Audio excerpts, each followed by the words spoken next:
देखिए दोस्तों, ये जो देख रहे हैं ना हरा भरा, इसको मालूम है क्या बोलते हैं? ये जो चीज है ना, ये बहुत काम की चीज है। ये इसको मराठी में बोलते हैं एरंडी, और उधर हिंदी में बोलते हैं अंडा अंडी। अंडी का पेड़ नहीं रहता, जो अंडी का पेड़ है उसका ये पेड़ है। इसमें अंडी लगती है ना, उसका तेल इतना फायदेमंद है, समझे क्या? बहुत चिकना रहता है। किसी के घुटने में दर्द है या कमर में दर्द है, इसका तेल लगा लो तो ऑटोमेटिक पूरा दर्द खिल जाएगा।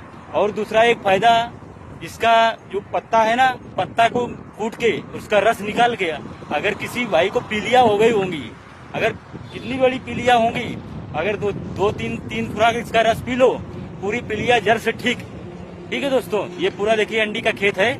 और वीडियो को दोस्तों कैसा लगा कमेंट में बताइए, और वीडियो को शेयर करिए। ठीक है दोस्तों, अगले ब्लॉग में फिर मिलते हैं।